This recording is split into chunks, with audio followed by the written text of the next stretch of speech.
Here রান্নাঘর। আজকে ডিম করব dhaba style egg curry. Hello guys, আপনারা কেমন আছেন? সবাই সবাই ভালো আছেন তো? তো আজকে আমি রান্না করব ডিম। ডিম যাবে বানানো যাক তাহলে। তো আমি সেদ্ধ করে রেখেছি, আর লবণ দিলাম 1 চামচে, আর হলুদ দিলাম 1 চামচে, আর লঙ্কার গুঁড়ো খুব সামান্য ঝালটা দিলাম। দিয়ে এটা ভালো করে মাখাতে হবে। তো কড়াই বসালাম আমি। তো তেল দেবো ডিমটা ভাজার জন্য। এটা করতে একটু তেল বেশি লাগবে। তো তেলটা গরম হোক, তখন আমি মশলাটা জোগাড় করে নিই। তো আমি এখানে 4টে টমেটো কেটে রেখেছি, আর 20টা যে কুয়া আছে রসুন, আর পরিমাণ মতন আদা দিয়েছি।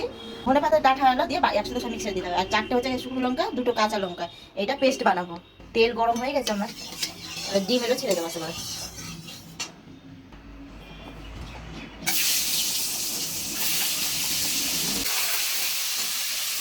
তো এটা আমাদের সবটা দিয়ে দিলাম আমার।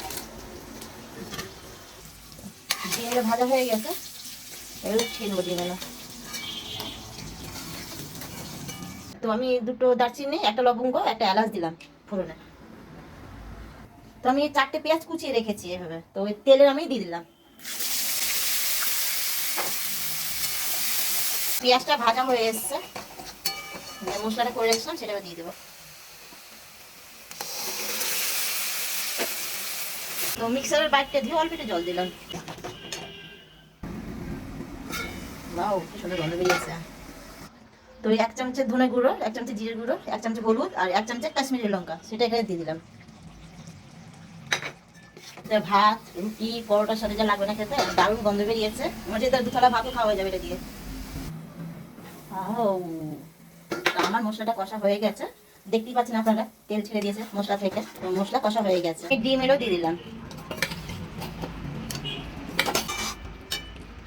তো লবণ দেওয়া হয়নি, স্বাদ অনুযায়ী লবণ দিলাম আমি।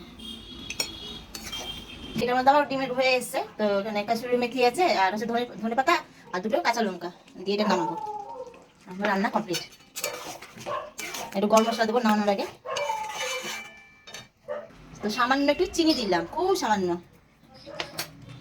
তো আমি 1/2 চামচের মতন গরম মশলা দিলাম। তো কুসুমটা আমি ভেঙে দিলাম, তাহলে একটু আরো টেস্ট হবে। এটা ধাবা স্টাইলে রান্না করলাম আজকে।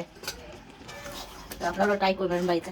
যদি আপনাদের ডিমের এক কারি ভালো লাগে, একটা লাইক দেবেন, একটা শেয়ার দেবেন, আর একটা কমেন্ট করবেন। তো যা হয়েছে না খেতে, তো কি করবো, আপনারাও ট্রাই করুন বাড়িতে। তো যদি ভালো লাগে আপনারা বেশি বেশি করে শেয়ার করবেন। বাই।